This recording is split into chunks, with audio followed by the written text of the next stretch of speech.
89.5 Naga City.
Sa tunggistuhon ang mga nag-aaspirar sa manlain-lain na pwesto ngunya na paabuton ng May 12, 2025 election. Aramon ang sa indang mga kwalifikasyon, karakter asin pananaw sa mga manlain-lain na issues kan komunidad. Mga plataforma asin programa. Tanuwi ka! Tanuwi ka! Radyo Natin FM Naga Job Interview sa mga kandidato. Tanuwi ka! Lunes hanggang Sabado, digdi sa 89.5 Radyo Natin FM Naga. Tanuwi ka!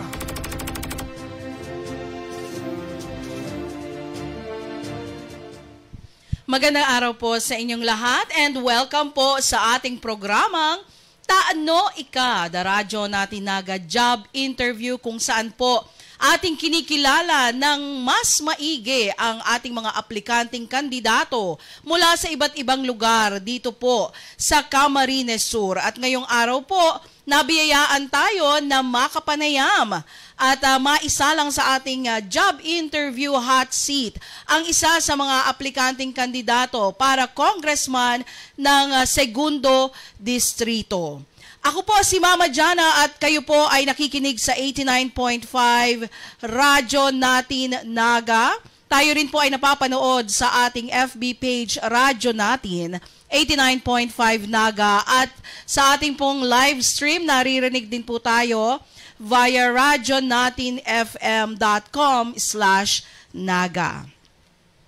Again, welcome po sa ating programang Taano Ika, the Radyo Natin Naga Job Interview. At ngayong araw, ang ating pong mga kasama, siya po ay may mga tagline na mapagkakatiwalaan, nakatuon sa pagresolbar kan mga problema asin totoo sa serbisyo, gabos kaibahan, mayong mawawalat poon San Fernando hanggang Segundo Distrito, areglado. Walang iba po kundi ang incumbent mayor na si Mayor Fermin Mabolo na siya po ay ang ating aplikanteng kandidato para congressman sa 2nd District ng Camarines Sur. Welcome po, Congressman. Maraming salamat po, Mama Jana and Ma'am Faye. Pag-imbita sa akin dito sa inyong himpilan ng radyo natin 89.5 Naga. Ayan. So sisimulan na po natin, Congressman, ang ating job interview. At syempre kasi po gustong mas malaman ng mga taga Segundo Distrito kung ang iboboto po ba nila sa darating na May 12, 2025 ay talaga namang may puso para sa kanila. Ano po? At syempre bago po ang lahat, kilala na po kayo bilang isang politiko, pero gusto naman po naming malaman ang iyong personal side. So kung pwede po, can you tell us about yourself, Congressman? Hanggang ngayon po, di ko pa rin matanggap na ako isang politiko. Ako po ay isang hamak na public servant lamang. Ako po ay pinanganak sa Tinalmud, Sitio Compra, Tinalmud, Pasacao, and lumaki sa San Fernando, and nag-aral ng elementary sa Naga Parochial School, high school sa Ateneo de Naga, at pinalad din po tayong makapasok sa Philippine Military Academy noong 1991, nag-graduate noong 1995 in 4 years. Natapos po natin yung college natin sa PMA, full scholarship. And then naging sundalo po tayo, opisyal ng Philippine Army. Na-assign ako unang-una sa Northern Luzon, sa Kalinga, sa 48th Infantry Battalion. And then nalipat ako sa Signal Group sa Philippine Army sa Metro Manila. And then punta ako sa Mindanao, 2 years sa Mindanao nung kasagsagan ng all-out war ni President Erap sa Mindanao. Kami po yung pinadala doon. And then nalipat ako sa Cebu, halos 1 taon din sa Cebu hanggang nakabalik ng Maynila noong 2003. And nasama ako doon sa grupo ng Magdalo noong 2003. Nakaalis ako ng bansa noong 2004, naging OFW ng 4 na taon sa United Kingdom. Bumalik ako ng 2007 sa Pilipinas at tumakbo bilang mayor ng San Fernando. Pinalad din po tayo maging mayor. Kaya nung nakabalik tayo sa San Fernando, 5th class ang San Fernando noon, naiangat natin sa 4th class. And then tumakbo akong congressman noong 2010 kalaban si Congressman Dato Arroyo. Hindi po tayo pinalad. And na-appoint tayo bilang provincial administrator noong 2010. And noong 2016 nakabalik po tayo bilang mayor ng San Fernando. Until now, nung nakabalik ako 4th class pa rin ng San Fernando, ngayon po ang San Fernando ay 2nd class municipality na. So marami po ang nagbago sa buhay ng mga taga San Fernando. Umangat ang antas ng income ng LGU.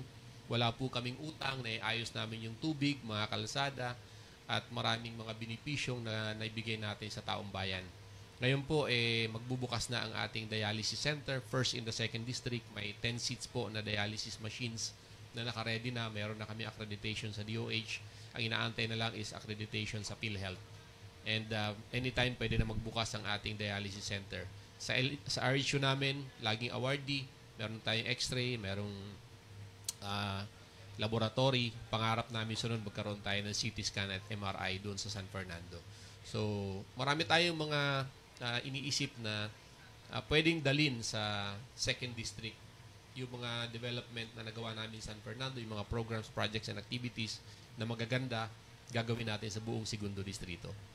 Ayan. So, ang karanasan ni Congressman Fermin Mabolo, hindi basta-basta. Masasabi natin ganyan. So, bilang ikaw po ay tumatakbo as congressman ng 2nd district ngayon po, ano po ba o sino po ba ang nag-udyok sa'yo para kumandidato ngayong darating na May 12, 2025 as 2nd district congressman? Actually, wala na po sana akong balak tumakbo. Nung sabi ko, pagkatapos ko mag-mayor, I will retire peacefully from politics and public service. Dahil ang intention ko noong araw ay mag-retire ako at the age of 45. And then from 45 to 60, retired ako. Enjoy ko yung buhay ko. And then from 60 years old, I will find a job and I will work until I die. Dahil ang kadalasan po, nag-retire at the age of 60 or 65, uugod-ugod na, hindi na na-enjoy yung ang lawak po ng buong mundo para explore natin sa ating buhay. Kaya sabi ko, mag-retire ako ng maaga. Subalit, may panawagan, ay may hamon ng panahon. Siguro po, ito na yung pagkakataon. Wala nang ibang pagkakataong lalipas sa atin na magkaroon ng pagbabago sa probinsya ng Camarines Sur.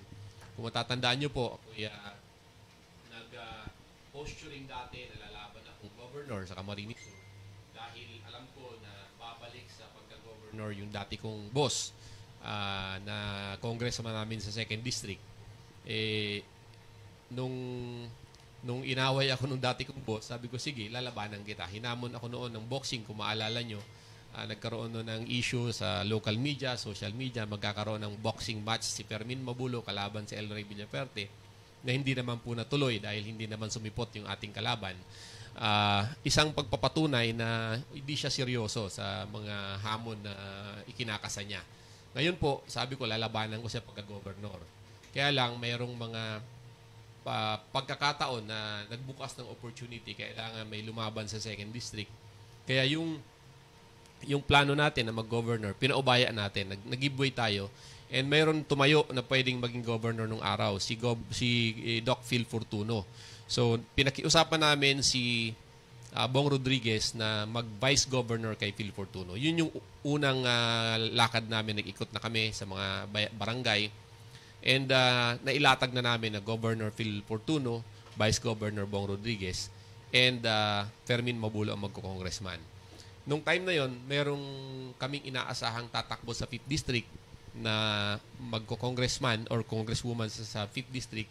So, kampante kami noon. Kaya lang nung magpa-filing na, umurong yung tatakbo sa 5th District. So, kailangan naming may ilagay na congressman sa 5th District. Ayun, si Doc Phil Fortuno ang napakiusapan namin na tumakbo. Instead na governor, parang ako, instead na governor, nag-2nd District. Siya rin, instead na governor, nag-5th District. So, nangyari, si Bong Rodriguez ang inakyat namin para tumakbong governor. Kaya sa walang vice governor, dahil pinakiusapan ni Phil Fortuno na wag labanan ang kanyang pinsan na si Salvio Jr. So, yun naging kamada namin. Si Bong Rodriguez, ang dinadala naming vice governor, yung pinsan din ni Phil Fortuno na si Salvio Fortuno Jr. Kaya para walang conflict kami doon sa Rinconada area. Yung mga Fortuno hindi mag-aaway-away sa Rinconada. Ayan. Pero, Congressman, this is a complete shift from being in a executive position to a legislative position. Ano yes, po? It will be my first time to handle a legislative position. Pero ever since ako naging executive, inaaral ko yung mga bagay-bagay na kailangan para maging legislator. Dahil pag may background ka sa executive position, napakadaling mag-shift from executive to legislative. Unlike kung galing ka ng legislative, pupunta ka sa executive, mas mahirap po yun dahil mas malawak yung scope ng executive kumpara sa legislative. And pag galing ka sa executive, alam mo kung ano yung mga kailangang baguhin pagdating sa mga legislation, sa mga batas na kailangan mong ipasa. Unang-una, ang aking ipanukalang batas na ipapasa sa Kongreso kung tayo maupo bilang congressman ay simpleng-simple lamang po. Palakasin natin ang political parties sa Pilipinas. Dahil sa ngayon po, ang lahat ng political parties ay mahihina. Nakita na natin yan sa Liberal Party nung araw na upo si President Noynoy. Malakas nung time na siya ay presidente. Pero nung bumaba siya bilang presidente, humina ang partido. Kaya walang sustainability. And at the same time, walang tiwala ang taong bayan sa political parties. So, wala kasing internal democracy within the political parties.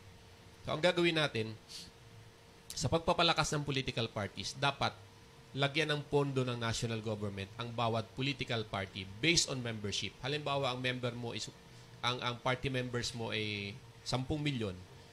Iko-compute yung per capita. Kung ilan yung members mo, yun ang bibigay sa yung pera ng national government. Yun ang gagastusin ng partido para sa mga kandidato. Ibabawal nating maggastos galing sa sariling pera ang kandidato. Magkakaroon ng reform sa electoral system natin because pag mayroon kang internal democracy within the party, may pera ang partido, masasala natin kung sino lang yung inonominate. Hindi pwedeng dahil anak ka ni governor, anak ka ni congressman, ikaw na pwedeng mag-mayor, ikaw na pwedeng mag-konsyal, ikaw na pwedeng maging kapalit nung tatay na aalis sa pwesto. Hindi pwedeng ganon. Dapat dumaan sa proseso ng partido, mag-usap lahat ng members ng partido, mag-elect ng best suited, qualified, based on merit and character ng kandidatong ipupush ng partido. And then the party will spend for the candidacy of the candidate. Kahit na mahirap ka, kahit na wala kang kayamanan, wala kang pera, wala kang guns, wala kang guns, wala kang gold, pwede kang maupo sa pwesto na napakahalagang pwesto na dapat hawakan ng mga matitino at mahuhusay na kandidato. So yun ang ating panukalang batas. Palakasin ang political parties, mamamatay ang korupsyon, mamamatay si political dynasty sa aking panukalang batas. Ang ganda, masyadong maganda, Congressman. Sana mabigyang daan yung mga ganitong kaisipan sa para sa futuro na din po kasi ito ng ating mga tao. Yes, kasi itong natin hindi lang para sa ngayon. Para sa mga susunod na generations na kung may pangarap ka, kahit anak ka na magsasaka, anak ka ng tindera dito sa market, pwede kang maging governor, pwede kang maging mayor, pwede kang maging congressman, pwede kang maging senator because qualified ka, may puso ka mag-serve. And then, matutulungan ka ng political parties at ng member ng political parties. Hindi na magiging mediocracy, kundi meritocracy na ang positioning in government. Sa tingin mo po ba, yan ang nagiging hindrance kung yung mga tultol o yung may mga kakayahan, eksperyensya na gusto man na maglaban or maupo sa pwesto dahil may mga maraisin ng kaisipan, iyo po ang nagiging hadlang? Ang totoo po, dito sa ina-applyan kong trabaho, ang dami pang taga-segundo distrito na mas qualified pa sa akin. Subalit, walang lakas ng loob dahil nga wala silang guns, goons, and gold, which has been the practice in political exercise in the Philippines. Na pag wala ka nung tatlo, hindi ka pwedeng lumaban at wala kang kakayahan, wala kang karapatan. Samantalang, mas magagaling sila, mas matatalino sila, mas matitino sila kumpara sa dalawang pinagpipilian ngayon sa 2nd District, yung kalaban ko at ako. So, doon sa panukalang batas ko, mawawala yun. Magiging level ang playing field sa lahat ng buong bansa. At the same time, hindi na magkakaroon ng utang na loob yung electorate, yung botante, hindi magkakaroon ng utang na loob sa politiko. Dahil kung kailangan mo ng assistance, doon ka pupunta sa political parties. At the moment, yung pag may national election, makikita mo along EDSA yung mga headquarters ng political parties. Ang lalaki, nationalista, liberal, rented space yun. Pagkatapos ng election, puntahan mo yun, wala na si political parties doon. We will require the political parties, since we will give them funds, they should put up their own permanent edifice in every district, in every municipality.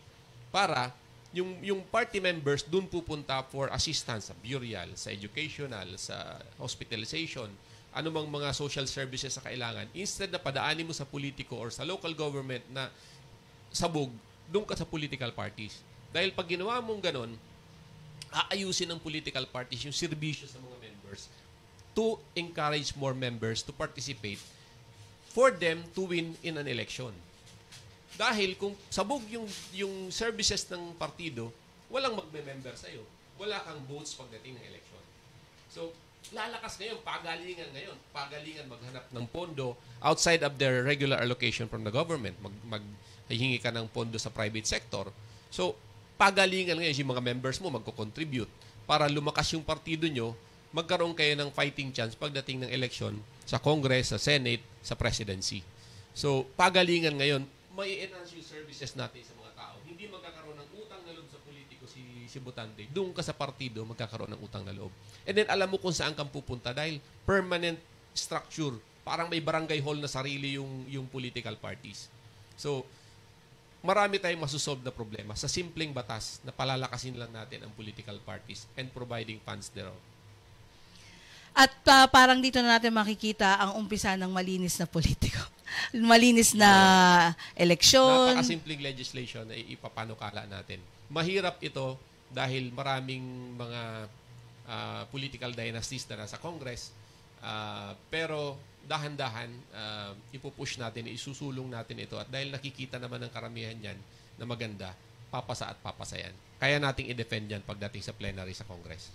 Ayan. And going back po sa 2nd District, ano naman po yung mga major problem, yung common, since ikaw po ang incumbent mayor ng San Fernando at ngayon po, umiikot ka na po sa buong distrito ng buong 2nd Distrito. Ano po yung nakikita mong major problem na common sa mga munisipyo sa 2nd District? Unang-una, yung ampaw at bulok na kalsada.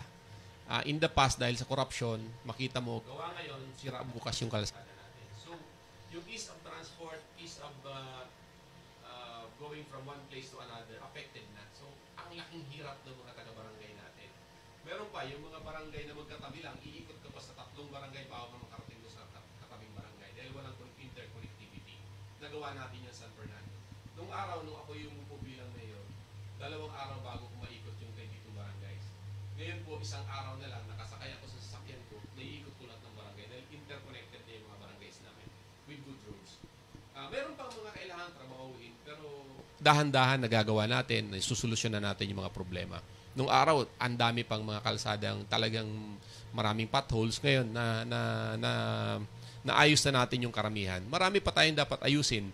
Yun nga, sabi mo nga, common sa lahat ng bayan. Isa pang common sa lahat ng bayan ay problema sa tubig. Tubig na malinis, inumin, at tubig na panghugas-hugas sa bahay. Dati po, nung ako umupo sa San Fernando, Meron pang mga hindi pa naabot ng linya ng tubig, kaya kami namigay ng mga poso, 1,000 poso na napamigay natin sa buong 2nd District. Kailangan nating bigyan ng pansin yung kakulangan ng malinis na inumin na tubig sa lahat ng barangay sa Segundo Distrito. Kung nagawa namin sa San Fernando na magkaroon ng income ang LGU na walang utang, na 5 million every year ang income ng LGU from the tubig, kaya natin gawin sa buong Segundo Distrito. Ang pangatlo is health. Bawat mag-ikot ako sa barangay, merong 3 hanggang 5 kababayan natin ang may mga kapansanan, nangangailangan ng tulong ng gobyerno dahil priority nila bilhin gamot, unang-una. Pangalawa, pagkain. Yung wheelchair, huling-huling priority yan. Kailangan niya ng mga kababayan natin na may mga kapansanan. So, namigay po tayo ng wheelchair.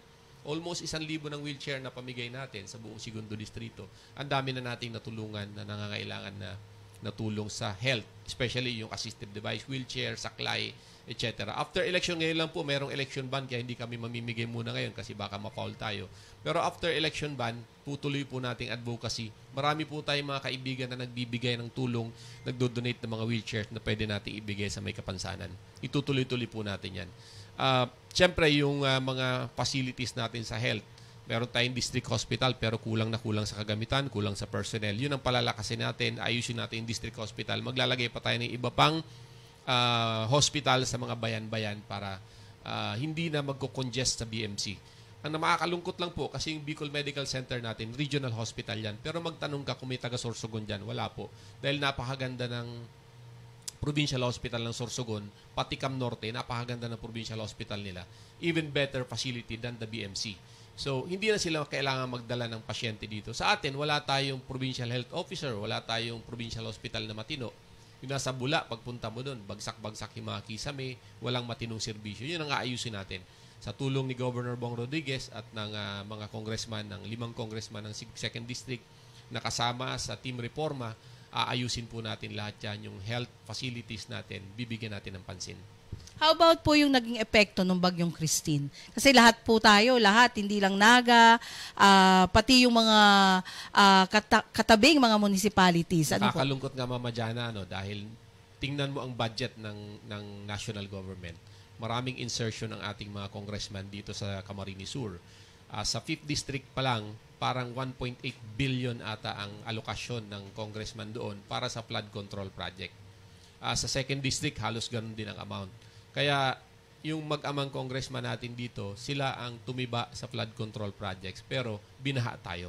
So dapat hindi yan makalimutan ng taong bayan. Nung panahon na kasagsagan ng baha, nagbabakasyon sila kasi ang dami nilang panggastos dahil ang dami nilang SOP dun sa mga flood control projects. Dahil paano ka hindi makakakuha ng SOP kung yung panggastos doon, instead na bumili ka ng graba, baybay at graba buhangin at boulders, hindi na nila kailangan bilhin yun, nandun na sa riverbed. Yun yung kinuhukay nila, dinadala sa gilid, sinisemento. So ano maging epekto? Yung graba, boulders at buhangin na dapat mag-hold ng tubig, na tubig ulan, pagbagsak ng ulan, i-hold ng graba, buhangin at boulders doon sa riverbed, wala na mag-hold kasi tinanggal mo yun, sinemento mo sa gilid para kang gumawa ng expressway ng tubig. Na pagbuhos ng tubig ulan, dire-diretso yung tubig baha from the mountains pababa dito sa atin sa lowlands. Kaya binaha tayo. At the same time, dala-dala ng tubig baha yung lupa sa riverbed, yung mga silt. Idadump nila yan dito sa downstream ng Bicol River. Kaya mababaw na yung Bicol River, pati yung bukana ng Bicol River natin, punong-puno na ng mga basura at mga silt at yung mga kinadkad ng lupa na dapat hindi makadkad yung lupa dahil may boulders. Itinanggal mo yung boulders, so nakadkad yung lupa, nandito na sa downstream, mababaw na yung riverbed natin, aapo at apaw yung tubig baha. At ginawa nila ng dike, ginawa nila ng revetment na pagkataas-taas, umapaw dun yung tubig. So nandun na sa kabahayan, nandun na sa palayan. Kaya 10 days na, dun sa highway natin at sa mga palayan, lubog pa rin sa baha. Yung mga aanihin, kawawa si farmer kasi aani na lang, nalubog pa yung palay nila. Dahil sa Bicol na lang, katuntuhan kang mga congressman na nakaupo na mali-mali ang flood control project dahil gusto nila makatipid, mali-maling programa ang ginawa. So, i-correct natin yan. Gagawin natin, lalagyan natin ng ibabalik natin yung mga mag-hold ng tubig dun sa taas like yung gravel and sand and boulders. Pero lalagyan natin across the river para mag-hold ng tubig pero mababa lang para pwede mag-overflow. At the same time, pag tag-init, pwede natin gamitin yung mahuhold na tubig para sa irrigation ng mga magsasaka natin. Yun ang project na i-correct natin yung mga mali nila. Yun ang mga infra project na ipopropose natin pag tayo naupo sa Congress. We will solve the flooding, we will solve the problem on irrigation during the summer months. Sa mga nasabi mo po na concern, o siguro po masasabi nating immediate concern, ano po yung mga pwede mong maisabatas na makakasagot o makakapagbigay solusyon po na doable o pwede pong magawa sa loob ng 3 taon na termino mo po bilang congressman? Siyempre, yung ginagawa na namin ever since, yung massive replanting natin sa mga kabundukan, may mga technology na nabago na na-discover natin na pwedeng gamitin para sa pag-reforest natin ng mga kabundukan. Kasi yun yung isa sa mag-hold ng tubig doon sa bundok. And then at the same time, gagawa tayo ng mga man-made lakes sa itaas ng bundok para doon iipon yung tubig ulan para magamit natin pagka summer months pang irrigation at pang tubig sa lowlands. So yun yung immediate na gagawin natin. Sabay-sabay yun, yung pang long-term effect, yung massive replanting, at the same time yung pag-hold natin ng rainwater upstreams para magamit sa baba pagka kayang gawin nyo within the next 3 years. Ano po yan, Congressman? Continuous project or sa tingin mo po hindi ito nagawa o nahaman ng kasalukuyang mukhang gobyerno? hindi nila nagawa at wala silang focus doon kasi mas focus pa nila magbakasyon sa Siargao habang bumabagyo at binabaha tayo. Ayan.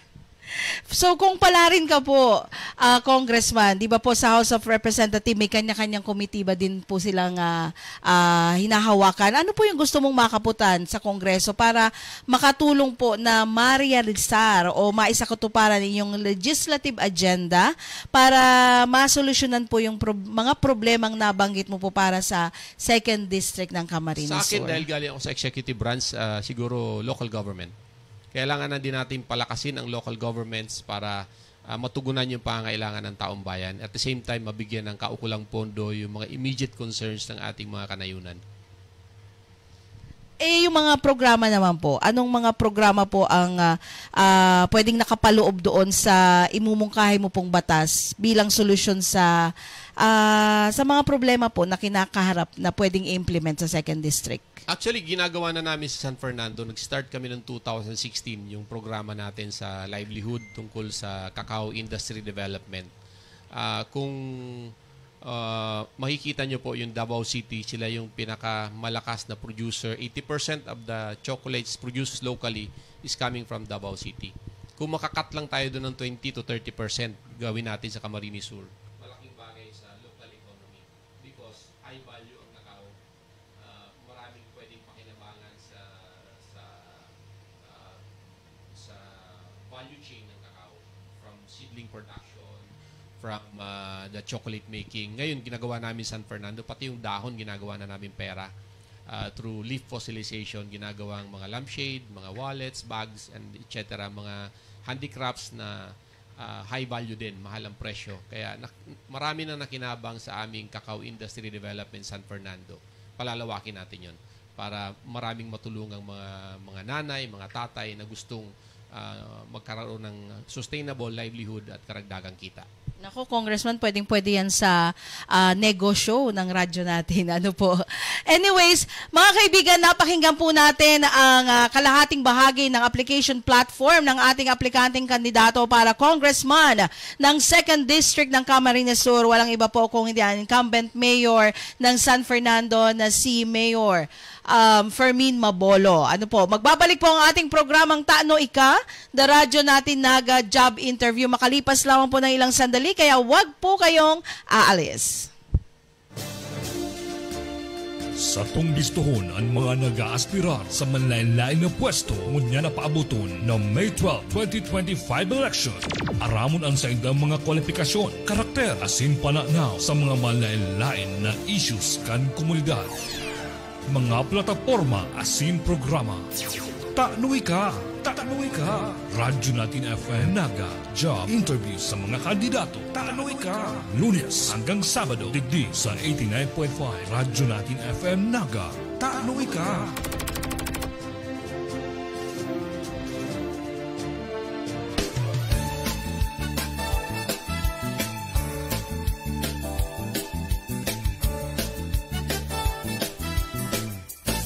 It's a great way 89.5 Naga City.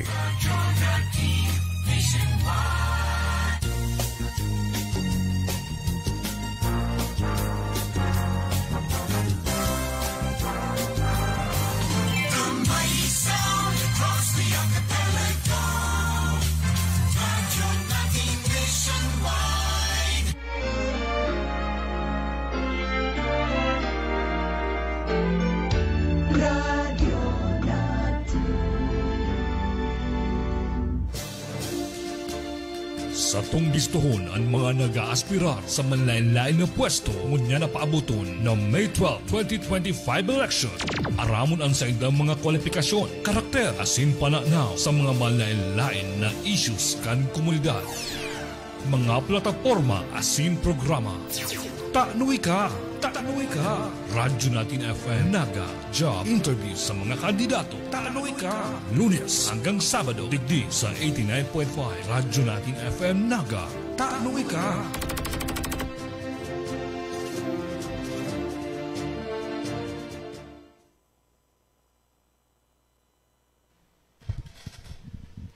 Nagbabalik po ang ating programang Taano Ika, the radyo natin Naga Job Interview kung saan kasama po natin ang ating aplikanteng kandidato para congressman ng 2nd District ng Camarines Sur, si incumbent Mayor Fermin Mabolo ng San Fernando, Camarines Sur. Ayan, bago natin ibigay yung continuation ng ating mga tanong, shout out po muna tayo sa lahat ng nanonood sa ating FB page. Maraming salamat po sa inyong lahat. Ayan, kay Doris Regidor, Areglado Congressman Fermin Mabolo, 2nd District, sabi niya. Si Dayan Michelle Balcueva, good morning po Congressman Fermin and radyo natin 89.5. Good morning po sa inyo. Good morning man po. And si Francis Basmano Mabolo, yan ang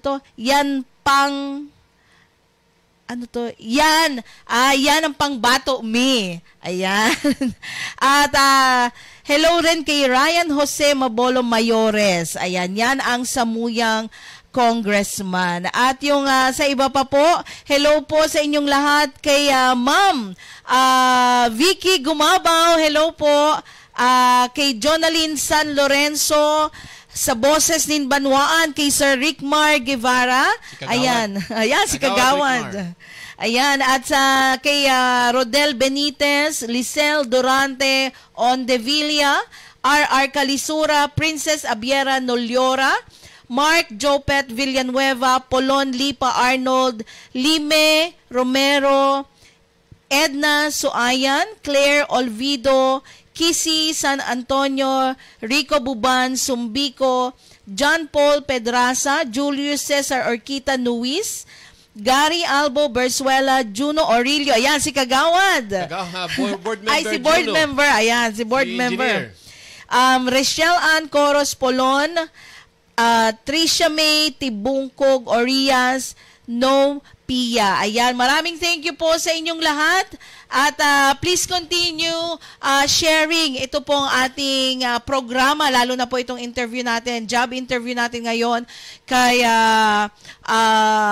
sa ating aplikanteng kandidato na si Congressman Fermin Mabolo para sa 2nd District ng Camarines Sur.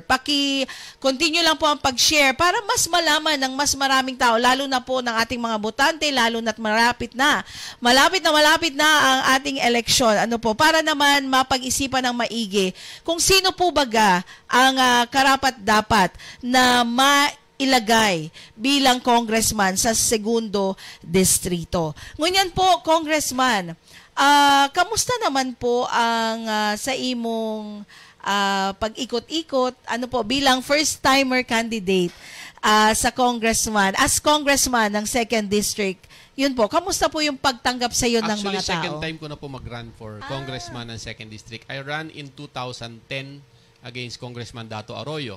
That time, nilabanan natin dahil si Dato ay hindi naman taga 2nd Distrito, taga Pampanga siya. So, walang lalaban, kaya lumaban ako noon. Ngayon naman, ang kalaban ko ay hindi rin taga 2nd District. Wala nga nakakaalam kung saan ang bahay ni Gob Luigi. Bawat barangay na puntahan ko, hindi alam ng taong bayan kung saan ba talaga ang bahay niya. Ang totoo, Yung tatay niya, congressman ngayon, incumbent, si El Rey, ay nag-rent lang sa bahay ni Atty. Ariel Uriño sa Libmanan. Nung siya ay governor na gusto niyang tumakbo ng 2nd District Congressman, nag-rent sa bahay ni Ariel Uriño para ipakita na siya ay taga-Libmanan dahil ang Libmanan ang pinakamalaking boto sa buong probinsya ng Camarines Sur and sa buong 2nd Distrito.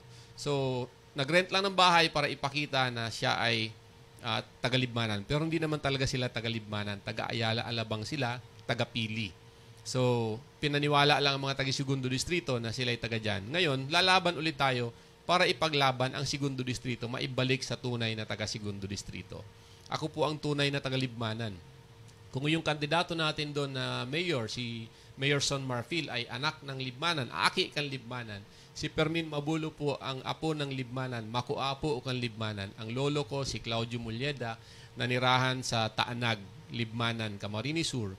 May minana akong 4 hectares na lupa na niyugan na nakapangalan na sa akin. Nagbubuwis po ako sa bayan ng Libmanan. So ako po ay lehitimong taga-2nd Distrito, taga-Libmanan. Unlike yung kalaban ko na hindi natin maintindihan, lagi nasa Siargao, taga-Ayala Alabang, taga-Pili. Hindi naman taga-2nd Distrito. So wala naman silang malasakit talaga sa 2nd Distrito. Ayan. I stand corrected and thank you po at nabigyan linaw yung parte na yan ng iyong profile. Ano po? So ngayon po, Congressman, ito na po ang ating ultimong question for the day. Ayan ha. Finally. Finally.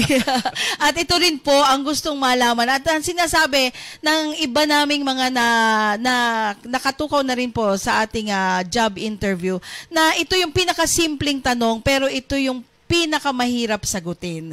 Taano po ang pipilion kan mga taga-2nd Distrito para maging congressman sa nalalapit na May 12, 2025 election? Taano Fermin Mabolo?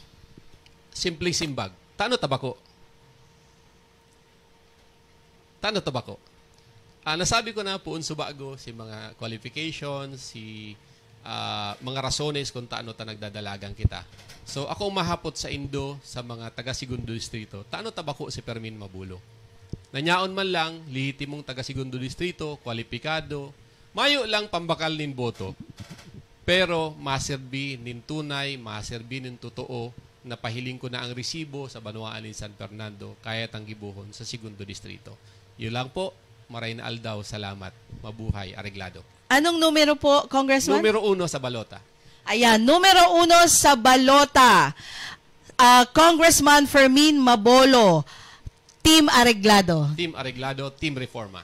Ayan, Team Areglado, Team Reforma. Kaya huwag niyo pong kalimutan sa darating na May 12, 2025 national and local election, number 1 sa balota, Fermin Mabolo para congressman ng 2nd Distrito. At dito po nagtatapos ang ating programang Taano Ika, the radyo natin naga job interview kung saan wala po kaming pinipiling aplikanteng kandidato dahil kayo po ang pipili sa kanila. Maraming salamat and to God be all the glory. God bless po.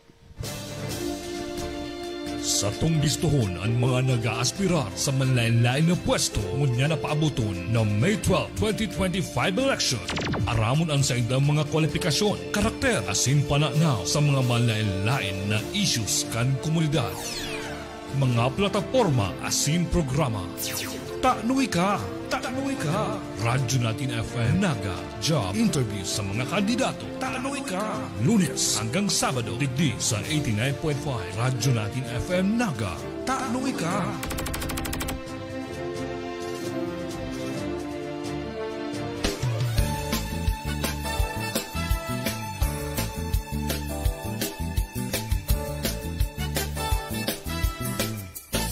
It's a great way to complete your day. 89.5 Naga City.